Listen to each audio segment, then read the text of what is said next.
Hi, everyone. Welcome to the latest and greatest episode. Today, I had the pleasure of sitting down with Eric O'Neill, former cybersecurity expert and FBI agent, and now author of Spies, Lies, and Cybercrime. In this episode, we talk about how to stay safe in the age of AI, some of his experiences discovering an undercover spy, as well as our biggest security threats as a nation. I learned a ton from him, and I hope you learned as much of this episode as I have. All right, Eric, it is so incredible to have you on. First of all, congrats on your book launch. And then second of all, I think for the background of listeners, you began your career in the FBI as a ghost, an undercover operative surveilling spies and terrorists. In 2001, you took down Robert Hansen, an FBI veteran turned into a mole, which was one of the worst breaches in U.S. history. What did the Hansen case teach you about human weakness, and how does that same weakness appear in cybercrime today? Certainly. Well, Claire, it is good to be on the podcast. Thank you for having me. I'd love to get into all of these topics related to spies, lies, and cybercrime. And there's a great place to start. Let's start with Robert Hansen, who was not only the most damaging spy in U.S. history, but our first cyber spy. He stole information from the US intelligence community for over 22 years of his 25-year career as a veteran FBI agent, and gave up some of the most damaging information ever been given to a foreign power, of course, to the Soviet Union and then Russia. That's how long he spied. And what can you learn from a spy like that, someone who betrays for that long of his career? The fact is that you will always find people who are willing to betray, somebody who is willing to do something for money. And of course, there are other ways to recruit a spy, like ideology or bribery. And here in cybercrime, what we have to understand is that there are always going to be people out there that will try to deceive us, just like Hansen deceived the FBI for all of those years. Cyber criminals are using deceit, traditional espionage tactics, in order to fool you and me into handing over our data, that data that is so critical to us, whether it's the data from your company or those pictures that you from your whole life you can't part with on your personal laptop, and our wallets. Obviously, they want to get paid, and they only get paid if they win. So they're not attacking our computers through computers. They're attacking us, just using the computer and the anonymity of the internet as a resource to do it. So after decades of chasing human spies, what does a digital spy look like in 2025? Me as a regular internet user, what do these people want from us? And in the history of all the cybercrime that has happened, what is done with that data after? What's the point? Exactly. Okay, perfect. Let's unpack that a little, because we're talking about spies and we're talking about criminals and the intersection of the two, right? So traditionally, spies have always been after information. And most of what they want to go after is not an individual like you or me, unless, I don't know, you moonlight as a government official, or you're undercover sometimes and nobody knows. But traditionally, a spy will go after a government, the Department of Defense. They want to know policy. And they're going after more and more business across the United States and the Western world in order to steal information that improves their economy or gives them a heads up on policy or makes them stronger on the world stage. And what a spy wants to do is exploit you, fool you into handing over the way to get into your data. And then they want to quietly spread throughout a network or a business or a government agency until they are able to steal as much as they can. And then they want to slip out without you ever knowing they were there. That's a spy. Criminals do all the same things, except at that last point, instead of slipping out, they set fire to everything, blow it up, and then they say, I've got all your data. If you want it, pay me money. Or I've just encrypted all your data, and if you want it to buy the encryption key from me, I'm willing to sell it to you, right? Because they're trying to get paid. For individuals like you or me, it's mostly cyber criminals we have to worry about. And cyber criminals are coming after people too, because they know that we have things like an identity that they can steal and sell on the dark web or use. They also really want to attack people through their social media. And the reason why is if they can get access to your social media, then they can use you as a fulcrum point to attack everyone you know, because they'll pretend they're you. And then suddenly your friends and family are hearing from you and you're on vacation and you just got mugged. and you're calling from somebody's phone at the hotel, and you just need them to wire you $1,000 so that you can pay your hotel room and get a flight home.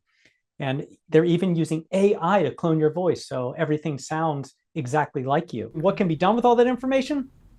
Well, it ends up on the dark web, this marketplace, this criminal underground marketplace on the internet for all of this information. And it can be used for further attacks. It can be sold and bought and bartered across for other cyber criminals to launch attacks. And like I said, it can be used against those that you care for. And what was a cyber attack that has left a dark mark on U.S. history? Is there anything that we haven't learned from these cyber attacks, or do you think the U.S. is adjusting itself really well? We are adjusting to the attacks, and the difference is that most attacks occur on industry. But of course, I'll give you two. One that happened years ago against the Office of Personnel Management. This is like the HR for the entire federal government, including the FBI's records. So background investigations on FBI agents. Like, for example, my background investigation was in that pool of information that was compromised by the Chinese. They were able to get into the Office of Personnel Management for the federal government and sit there for months and months and just steal information and get away with it. And even bad guys have a sense of humor. Spies have a sense of humor. The name that they used to register the domain that they used to attack the Office of Personnel Management was Steve Rogers. And anybody who good. is a That's comic really book good. fan, that's Captain America, right? I mean, that's really Yeah. tongue-in-cheek and great in a really nerdy cybersecurity way. Mm-hmm. That's one. Now, a more modern example was an attack on a company called SolarWinds. And SolarWinds is a very large company that had a networking tool that was deployed to a lot of government agencies, Fortune 500, Fortune 100 companies, and countless companies across the US. The Russians were able to attack SolarWind and steal, we don't even know how much information from those government agencies, including like the Department of Defense and others, and Fortune 500 companies. And that can be used into the future for different attacks or different espionage goals, and very, very concerning. And we don't want to just pick on SolarWinds. Microsoft was hit by China, losing the exchange information like your calendar and your email from government officials who were attacked that way. That information can be very damaging into the future, and we don't know what espionage will do with it because we don't exactly know what they stole. So the lessons are we need to be more prepared against these attacks. And which hacker groups are the most dangerous right now, and why? So dark web cybercrime groups, which I call cybercrime syndicates, so that we start thinking about them in a different light, in a more high level light and sophisticated light, are growing, and they're making a fortune. Right now, the cost of cybercrime flowing through the dark web is over $14 trillion. And by next year, it could be somewhere between 16 and 18 trillion based on just the year after year growth of crime. And you have these top tier groups like Al5 who attacked Change Healthcare, you might remember, and also were involved in attacking Vegas in 2023 and brought it to its knees by attacking the hotels. And what were those attacks? If you could explain those, what were the Sure. attacks? So in 2023, Vegas, the MGM chain of hotels, and it turns out like MGM owns half the hotels in Vegas. I had no idea. I go to Vegas all the time. I speak in Vegas constantly. My favorite is the Cosmo, which is, of course is the James Bond hotel, right? It's on brand. And I didn't know MGM actually owns most of those hotels, including Cosmo and Aria and other places. They were hit by a ransomware cybercrime syndicate called Alf5, which is Alf and then V, right, for a 5. And their buddy Scattered Spider, because they all have nerdy names. I think all these guys read comic books.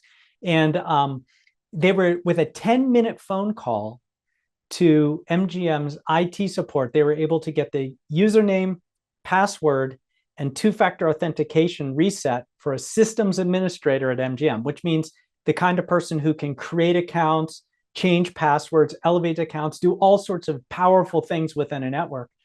And then once they had that account, they created accounts, they moved around, they got into all the different hotels, and they brought it all down with a massive ransomware attack. And during that attack, people couldn't get into their rooms. They couldn't sign into the hotel, register in the hotel. They couldn't make registrations for restaurants or shows. The slot machines weren't working. The gambling tables weren't That's working. the worst. I mean, now you're in Vegas and you can't see a show, you can't go to a restaurant, and you can't gamble. What do you actually do? There's literally in nothing Vegas? to do. Yeah. Right, So did the hotel right. end up paying? Well, no, they didn't end up paying. What they ended up is going through a heck of a lot of pain for weeks to fix the problem and make sure it didn't happen again in the future. It cost them, I think, $100 million just in the cost of being down that long, plus a countless more money in what they would have had to pay to cybersecurity and everything to get up. Here's the weirdest thing. And I actually mentioned this in my book, Spies, Lies, and Cybercrime, the story. They had to put bottles of water in elevators. They were doing it proactively just in case people were going up the elevator and it stopped, between the 46th and 47th floor, and they couldn't get to them for a while because everything was being constantly glitching and shutting down. That's insane. And it is. And in terms of the nations that you think are best defending themselves, where does the US rank on that list for cybercrime and spies, honestly? Yeah, cyber espionage, certainly. We're up there. We could do a lot more work on the national scale. We have been very bad, and this is just kind of scary, at defending our critical infrastructure, and especially our lights, power, and water. They have constantly been under siege by Russia, China, Iran, and North Korea, and very successfully. Each of those countries have launched what's called probe attacks, which means that they try to burrow into critical systems and then just stay there as long as they can. And what they're doing is they're and I mentioned this all in my chapter on destruction, they're preparing for a future war. A future war is not going to be fought with tanks and guns. It's going to be fought in cyberspace. Criminals do this too. The only difference is when they get in critical infrastructure, they bring it down because they want to make money and they know that there'll be great pressure to pay. I highlight a story of a cybercrime gang called Royal Ransomware who took Dallas down, the city of Dallas, with a ransomware attack to where you couldn't call 911. Emergency services was down. You couldn't get a book out of a library. You couldn't pay all your bills. It's probably great for people who couldn't pay bills, but not so great for the city. And on and on. And even when they launched the attack, they had so much control of the city systems that printers in all the government agencies across the city just turned on and started spitting out ransomware notes. I mean, that's kind of creepy. That's like Stephen King level cyber attacks. And can you imagine? Yeah, because I personally have never been on the receiving. I've only been on the receiving end of these really small scale, like, oh, here's a phishing. Right. You know what I mean? And we have we work with firms that send us test emails to see if we go for the bait. But I feel like something on a full-blown scale like that would be a lot more terrifying. You did say that the next Pearl Harbor will hit a power grid. What is the vision that you have for that? What is the worst case scenario, you think? Yeah, I think the worst case scenario is a catastrophic attack on our grid. And some studies have shown that 9 points of failure could bring everything in a cascade down, turn off the lights in the United States, or a large portion of the United States, which would cause great chaos. I mean, if you took down the eastern seaboard, if you took down the West Coast, if you took down the Midwest, and then just imagine that now flights are grounded because so many of those points are where you have to stop, right? It causes all sorts of things to collapse, even though your lights might not be off. And if you can overload the grid, because it all relies on these interconnected channels of transmission of power, it could all come down. And I'm actually so worried about that. I mentioned in this chapter, I start the chapter with my investment of solar panels on my roof, 25 of them in battery backups, just because I'm worried that this could happen, not because I get really good solar. And so you said all of our critical systems, energy, water, transportation, are all at risk.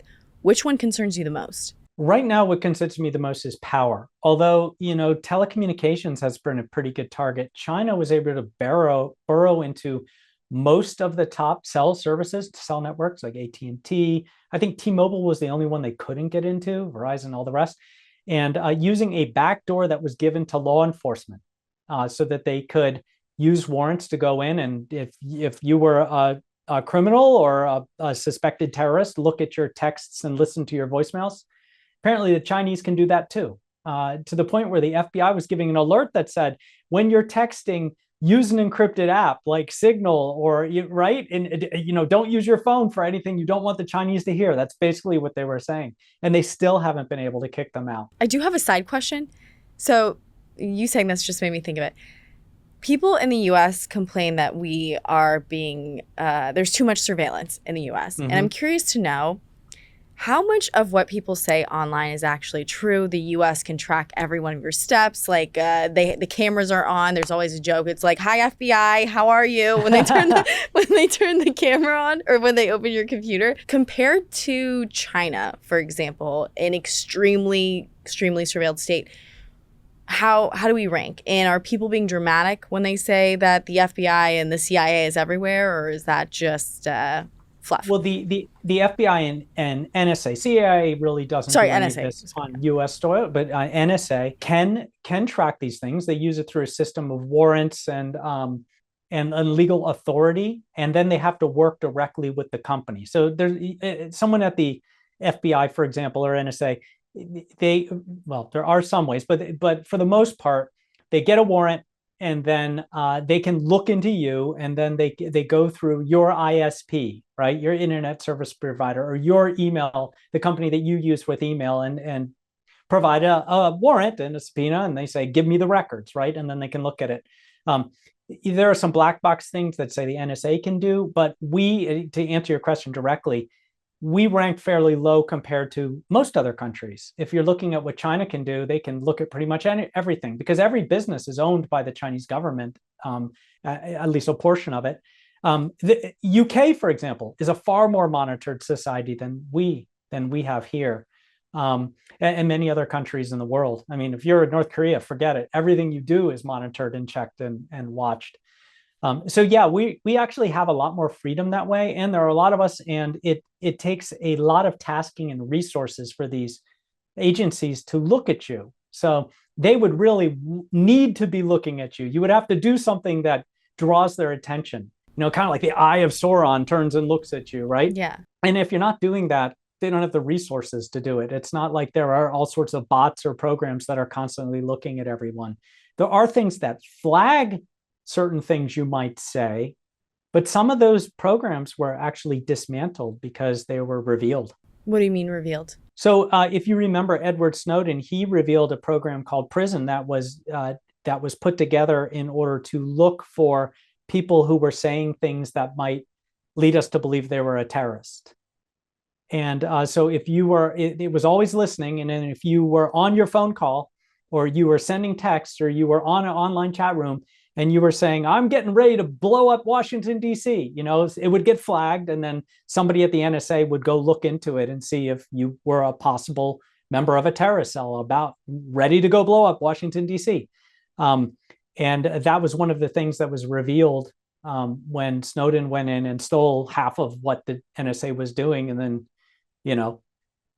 escaped to China and Russia, which meant that the NSA had to pretty much disavow everything they were doing and start over. I think he's a bad guy, if you were going to ask that question. And then that program got shut down. Now, there have been other efforts to resurrect or to create new programs like that, but nothing to that extent.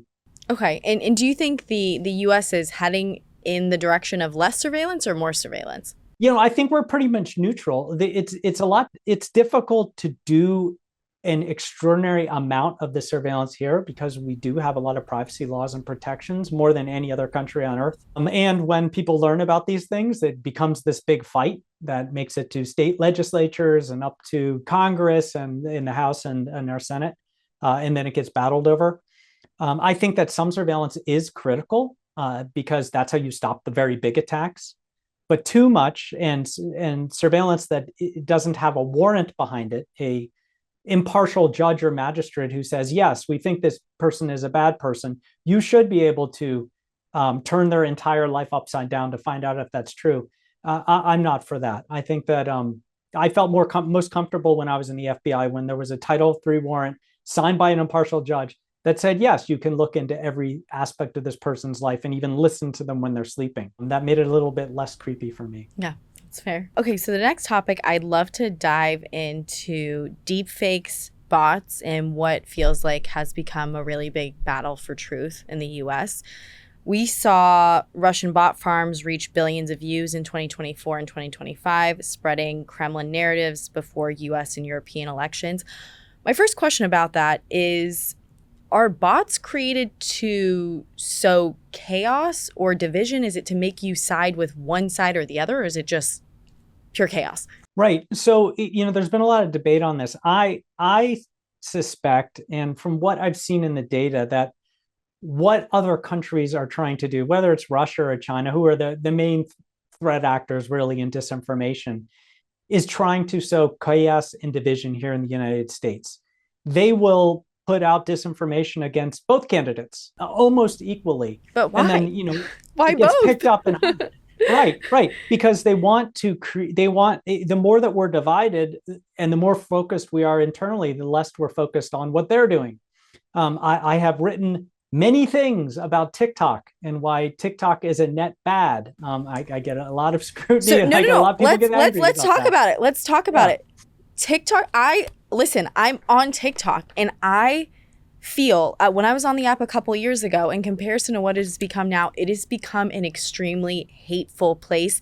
There's, I don't know if you're up to date on the existing gender wars that are happening, where there's like anti-marriage propaganda and there's anti-women propaganda, and everything is just, it's just very, very, very divisive. What percentage of that was coming from these algorithms in China? Well, it's all coming from China. They build the algorithm, they program the algorithm, and they will push the things that divide us the most into that algorithm. Because look, the whole thing is a psyop against the United States. If you look at TikTok in China, it's very different. Can you explain the difference? Yeah. So one, it's gated.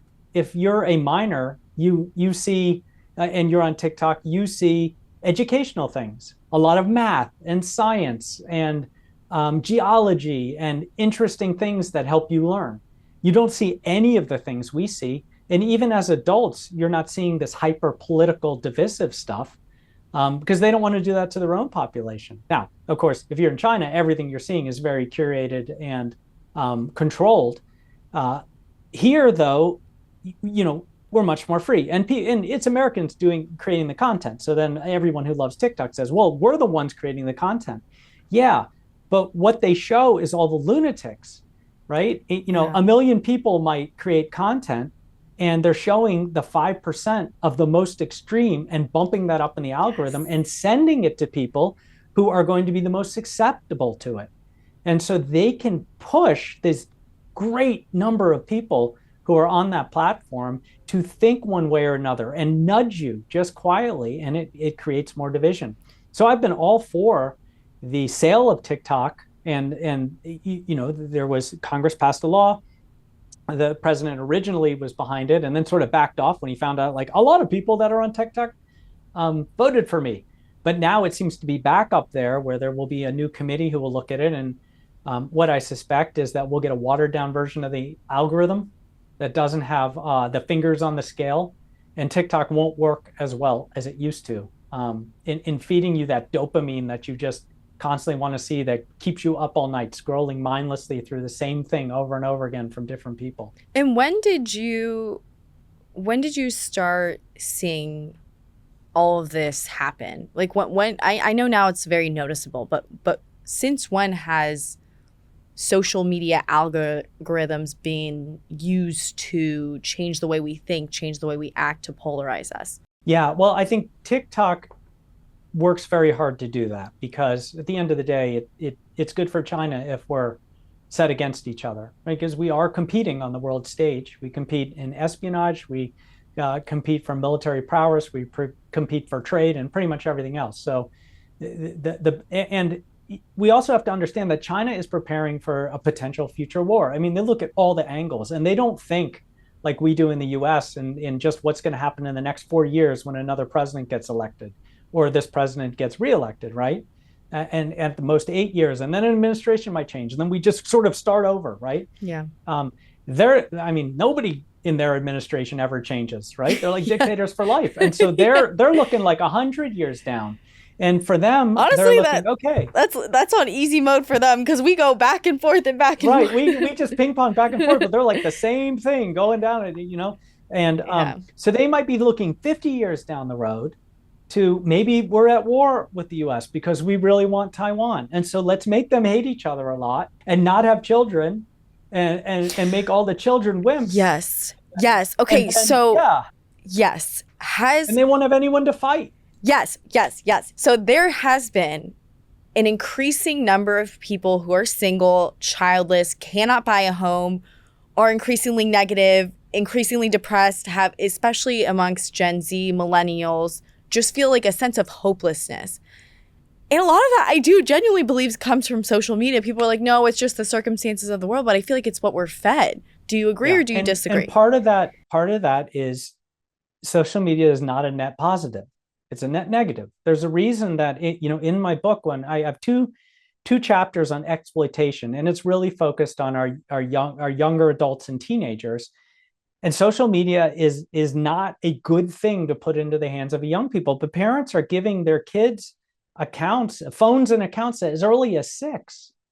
And children are not prepared for how social media restructures your brain, how you think, it limits creativity, um, and and they are not as able as adults, and some adults can't even do that, of sorting something that is reality versus something that is a joke or something that is parody, right? And so, one thing I say is no phone until the kid is 14. Don't give them this incredibly powerful device that you can't control. There's no way you can curate what they're seeing once you give them a phone connected to the internet. And limit all social media until then, and make sure you're always talking with them about the perils of social media and the exploitation and the bullying and the different things that can happen to you when you're in this battle zone. And I would never give a young kid access to TikTok or Instagram or any of it, because that algorithm, whether it's the Chinese behind it or it's just really good marketing, is going to push to you what you seem to like. So the extreme stuff wins, because just like news doesn't report on, this wonderful dog had puppies, right? The happy stuff. It reports on the crazy stuff that makes us stop Yeah, and look. Florida man stabbed in a car, like Florida man. Yeah, exactly. It's not, yeah, all the bad stuff is the stuff that we stop and we look and we read. And that's good for their marketing. It's good for their bottom line, because all of news is a business now.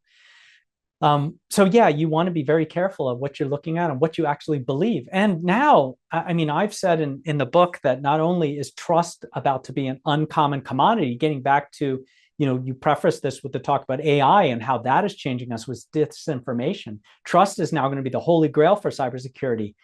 But by next year, most of what we see online and pretty much everything you're going to see on social media is going to be synthetic, generated by AI, because it's the only way to roll out all the content that you need to throw out there. But do you believe in the dead internet theory? So if everyone's just posting and no one's online anymore, who's going to be receiving this information at the end of the right. Well, yeah, I know. And yeah, that's right. Because everybody is posting. It's a good theory. I think that, for everybody that posts, there are thousands of people who are just sitting there mindlessly, eyes itching, just scrolling through the content, right? Until finally, they collapse and they go to bed. I've caught my kids just sitting there too long. Yeah, give me the phone. That's that. We're not doing this. Read a book, right? They hear that a lot from us in our family. But I think we need more of that. In my book, I write a chapter that starts with the title "No Blank Pages." And the idea is creativity. There's something magical about taking a blank sheet of paper and sitting down with, like I did when I was a kid, a sheet of loose leaf and a pencil, and you have to write an essay, and you're sitting in school, and that agonizing, horrible first moment where you have to just think, how do I start? And it's the most magical thing in the world. It's your mind firing. It's your creativity going. It's you are taking, you're creating something from nothing. And that creativity is so important for the future of our species, and especially our youth, because right now they're not creating. Yeah. What they're doing is they get an essay. Yeah, Yeah. they throw well that, and they get an essay requirement, and the first thing they do is grab the essay question from their teacher and throw it in ChatGPT, which Yeah. writes the essay for them, and they're just editing it to make sure that their teacher doesn't know it was created by AI. Yeah, I think MIT had released a study on this, and it's like you're reducing your brain elasticity because you're no longer exercising the parts of it that require effort or hard work or problem solving skills. And I was talking about this in another episode of mine with another guest, but I think what you're saying is the same thing. It's like we've automated out everything. We're trying to automate out everything, and we feel uncomfortable. I don't know about your generation, but my generation feels super uncomfortable being bored. We don't know how to sit with our own thoughts. We don't know how to sit with our own feelings. Yeah. And I actually started this last week because I caught myself being like, I can't think of anything. I literally can't think of anything. My brain is mush. I am fried. And I think a large part of that was because everything can be automated into some sort of workflow. So I really like the concept of pages. How are you telling your kids to apply that? So I taught my kids to write. I'm an author and a writer, and I've always written my entire life, and I love it. I mean, I fall asleep tonight by lying there in bed, thinking up a chapter of a story, right? And then sometimes I gotta jump out of bed and go in my notes app and type it down as fast as I can.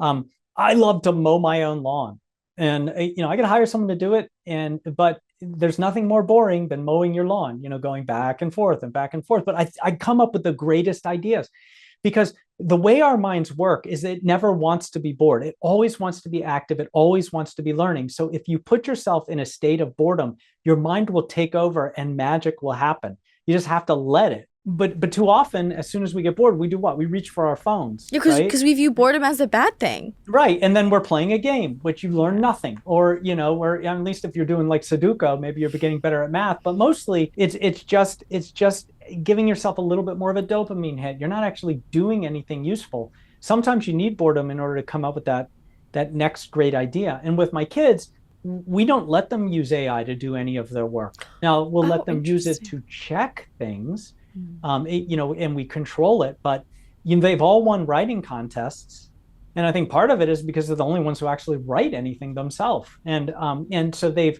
learned to do that, learned to write traditionally, where you start with nothing, you write something, you edit and edit and edit, and I work with them to teach them. And you don't use AI to edit for you, because if you do that, you'll never learn to edit. So I think it's really important to have those basics. I'm not saying you got to go back and use a typewriter in order to learn how to type. Start using a calculator for math. Yes, right. But you do know you do need to learn how to create before you hand everything else to an AI to create for you. Yeah, I agree. And I think that's the pendulum always swings back and forth when it comes to technology. I do think there's been an emerging group of people, at least my TikTok feed is showing me an emerging group of people that are super anti-technology. So, right.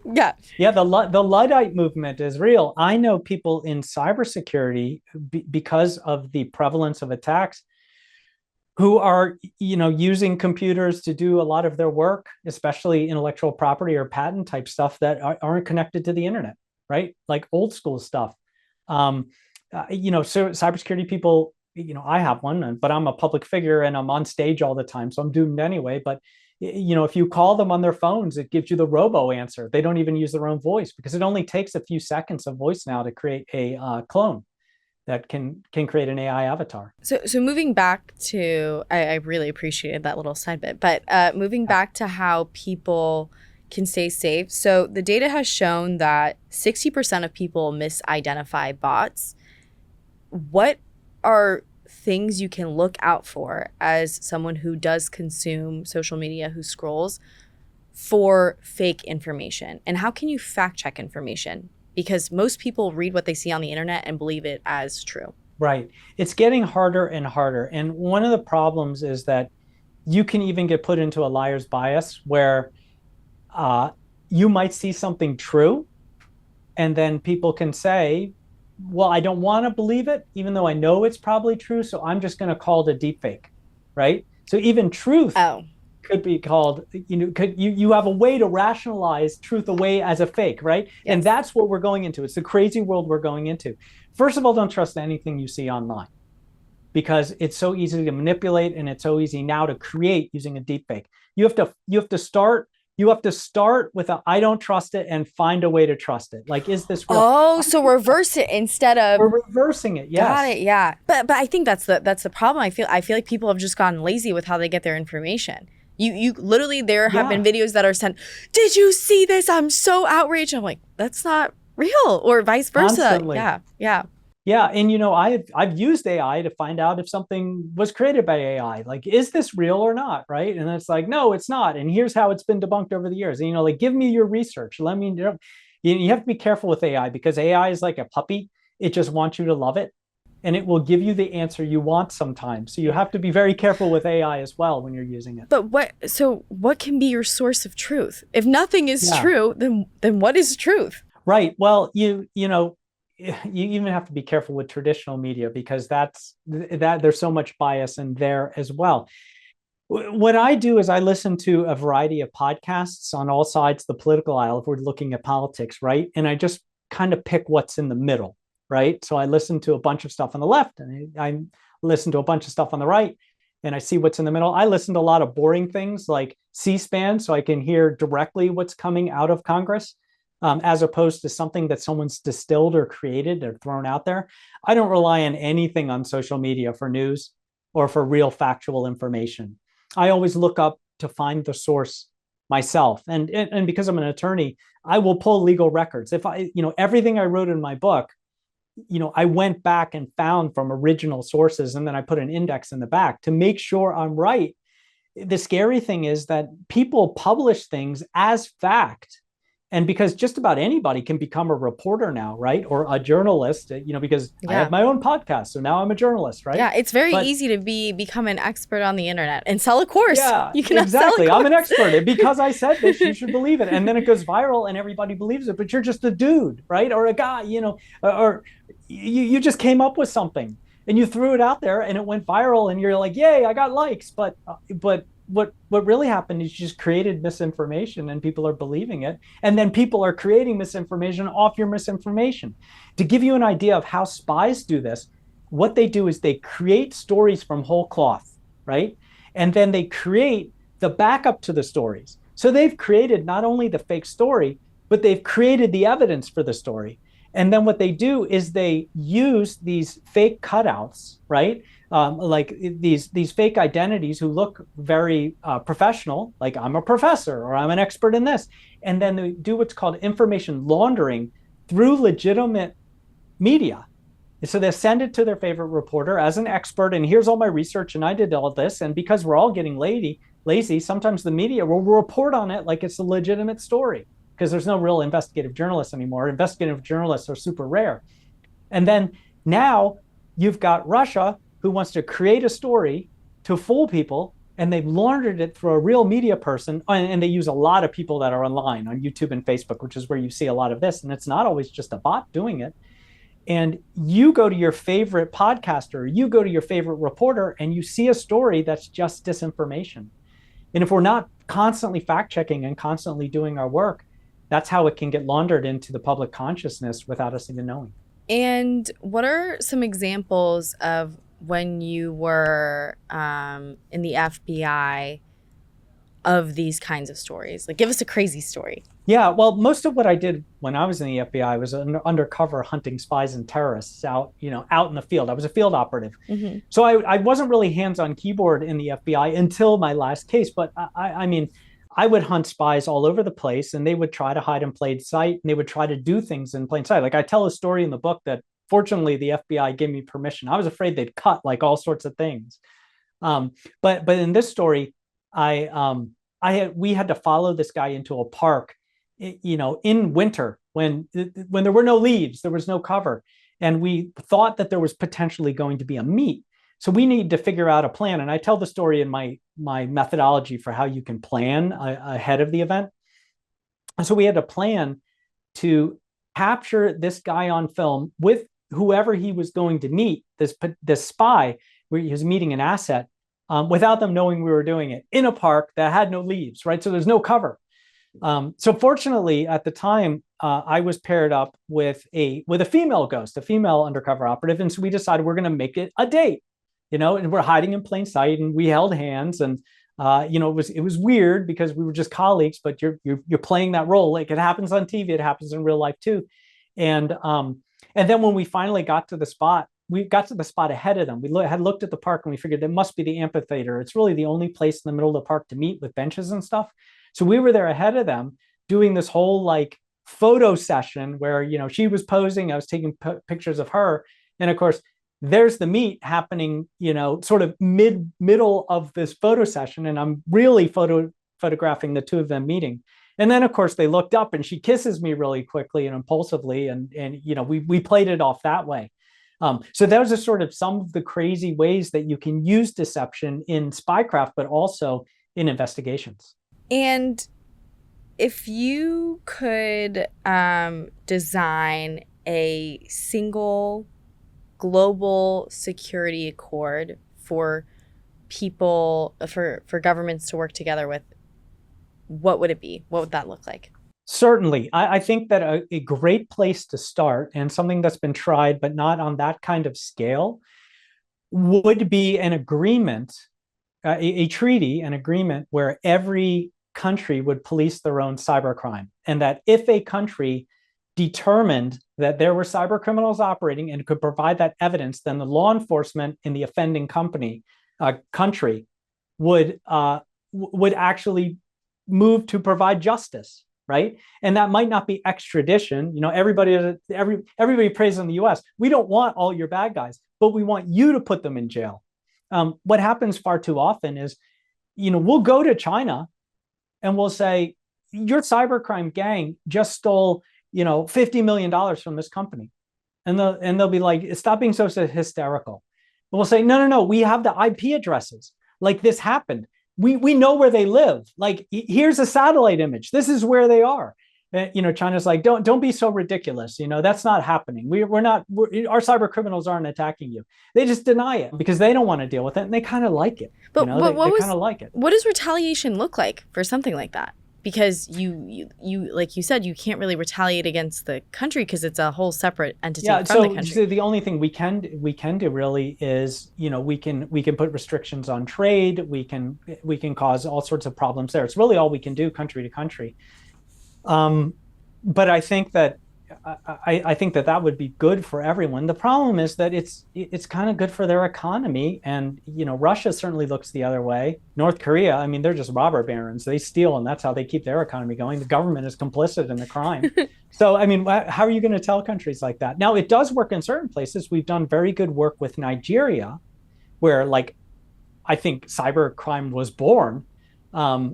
In extraditing their criminals, particularly when, for example, I tell a story in my book about a teenage boy who was exploited by two cyber criminals in Nigeria who pretended that they were they hijacked an Instagram account for a really cute girl, teenage girl, and then they pretended they were the girl, and they started chatting with this boy, teenage boy, 17.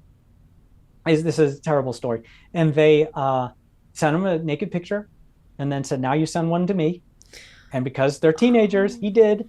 And then the next thing they sent him was a collage with his naked picture in the middle and everyone he knew, because they'd done their research on social media, surrounding the picture, right? And they said, if you don't pay, we're going to send this picture to everyone you know. And he tried. He sent them like $300 with Apple Pay. He was like trying to find more money to send them, and they were just brutal. And then he said, "I'm at the end of my rope. I don't know what I'm going to do. I'm going to hurt myself." And they said, "Do it. Do it now." And he ended up. His father found him. He had taken his life. Found him the next morning. And the FBI got involved, and they found out exactly where these two brothers with a good family went to church every Sunday in Nigeria. They extradited them. They sat trial, and they'll spend the rest of their life in prison here in the U.S. Oh my goodness! But this is happening at an extensive rate. There have been, I think, we've lost a number of teenagers over the last few years just to these kind of attacks, and kids are just very susceptible to it. they tend to believe. Yeah, because there's also been an increasing amount, which I don't know, I don't know much about this, so maybe you can add on to it, but crime within dating, like dating apps specifically, not even necessarily blackmail, but just portraying to be someone Oh else yes, entirely. romance fraud. It's Romance. called romance fraud. It became huge. It was the number one cybercrime during the pandemic. What? When everybody was lonely and everybody was stuck in their house and they were turning to online for their connection, right? And people were falling in love with fakes. What cyber criminals will do, and it could be some 14-year-old kid in a cybercrime shop, in Belarus, um, who's creating like an avatar for a 50-year-old man and going after a 48-year-old woman. And you create an avatar, you learn all about the person through social media, and you put that person on that avatar on a dating site. You link up with that person, or you do it through Facebook, or you do it through any other social media. Usually with older people, it's Facebook, and with younger people, it's like Instagram, TikTok, whatever. Yeah. And you create the perfect person. And there's this thing called confirmation bias that we all suffer from. And confirmation bias is like, I want to believe, like Fox Mulder in the X-Files really wants to believe in aliens. If you really want to believe something is true, your mind, your psychology will find a way to make it true, even though in your heart of hearts, it can't be true. It's too good to be true. And it happens time and again, and criminals know it and they exploit it. And I tell a story in the book about a widow who, was her husband had passed away years ago. She was really lonely. It's during the pandemic, and she starts chatting with an older gentleman over Facebook, and it moves to text, and then it moves to phone calls, and the next thing you know, he's saying, "Hey, I just need a little help." And they had everything in common, same church, same everything, and he just says, "I need a little bit of help." Except he's on the other side of the country. He says, "I need a little bit of help. I couldn't make payroll for my company. It's a established company. I just couldn't do it because a vendor failed on me. Can you just float me, $10,000, and then I'll pay it back with interest next year when payroll comes through?" And she wanted to help out this new person that she was deeply in love with. Sent him the 10 grand, and then it was more money and more money, and then finally, after she's out like $100,000, with excuse after excuse, her sister flies in to see her and says, "Look, I'm watching Maury Povich or something. I saw that something like this is happening, and I think it's happening to you." And then the two of them sit there next to each other, and then the sister didn't want to believe it at all. Then the two of them sit there and they start Googling this guy, Jonathan. Like they upload his pictures and they look for the pictures, and it turns out that the pictures were just pulled off some other social media site, and all of it was fake. And she was out all that money. That's such a sad story. It's a really I sad feel like story. that happens so much. Oh my goodness. It happens all the time. Like I said, that was the number one cybercrime for years during the pandemic, and it still happens. But now what they do is they use that as a way to gain your trust, and then it turns into, "Hey, just so you know, I run an investment company, or I work for an investment company, and we're doing these amazing investments. Can I just show you how cool this is? I'm making a fortune. I've got all the money I'll ever need, but I want to help you." And then you're like, "I don't know, but I kind of really am into you, so I want to make you happy." And they say, "How about you just give me $1,000 and I'll show you how incredible this new investment property is." Let's say you do, you send them $1,000. They give you a bank account, you deposit in the bank account. They set up a whole account for you. You can go to the web page and log into your account in your secure environment with like a real name of whatever investment company. The one I talk about in the book is called Bergstrom and Billings, in the UK. And then you look at your $1,000 in their investment portfolio platform, and after 2 weeks, it's $3,000. And after 4 weeks, it's $6,000. And then your buddy is like, "See how much money I'm making you? Imagine if you put more money in there." And I tell a story about a gentleman in the UK who put his entire pension in, everything he had, every last dollar he had, until he thought he turned $300,000 into 1.5 million. And he was super rich, and he just wanted to take his family on a cruise. He'd never taken them on a vacation. So he asked to pull the money out, and it was crickets. The whole thing was a scam. The person his new best friend who he talked to for months didn't exist. The website didn't exist. All of it was gone. And as soon as he deposited that money in that bank account, which was just a drop bank account, which was set up with a stolen identity bought off the dark web, so it couldn't be traced back to the bad guys anyway. It was moved into cryptocurrency and gone. And this is happening. I hear someone who was scammed like this every single week. Outside of just not being naive, I don't want to shift blame on these people, but outside of not being naive, what is something people can do to protect themselves from something like that? Obviously, don't give money to people you have never met on the internet, but what else? One, I tell my kids when I'm teaching this, and I tell the same thing to people when I'm on stage. If you've never really met them in person and you've never actually reached out your hand and shook their hand or touched them, don't treat them as real, right? Especially not with your wallet or with your money. You can look up the organization. If they say, look, we're from Bergstrom and Billings, which sounds really legit, right? Sounds really legit. Look it up on the Better Business Bureau. See if it actually exists. If you did a little diligence and, typed it into Google, it might not show up as anything. Look for a history. Make sure that it's been around for a while. Before you invest your money with anybody, get some references. Talk to someone else who's done that investment. Make sure that it's useful. Here's another thing. Look into the person that you're working with, or you're falling in love with. Are they a real person? Why do they never show up? They will always have an excuse why they couldn't show up. In this one, in the example of Mary and Jonathan, right? He kept saying, I'm going to fly out to see you. And then he said, I'm flying out. I've got the tickets. He sent her the confirmation, everything. And then he didn't show up. And she didn't hear from him for a few days. And then he calls and he's like, I've been in the hospital. I was driving to the airport and I got in this horrible car wreck, right? Mm-hmm. And I can't pay my hospital bills. It's always something else. There's always urgency. And it also, with a lot of this, if it seems too good to be true, put on your spy hunter hat and question it. Just really, really question it. Because if you do a little investigation, you will find the scam. You've just got to short circuit that confirmation bias that I really want to believe it's true because I'm making $1 million or I just found the love of my life, right? You got to put that in your back pocket for a little bit. Like, hold on a minute, we'll bring you out later, but right now I gotta put on my investigator hat and I gotta make sure this is true. And because these are all very sad problems, I would love to end on more of a positive note.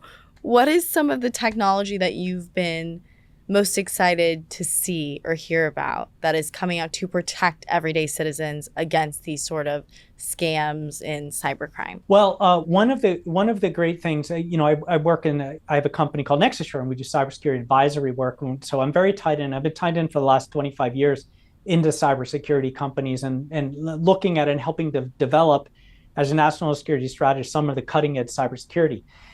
And a lot of what cyber is doing is we're moving from the sort of defensive, we're just going to sort of build a wall and hope nobody tunnels under it or like jumps over it, right?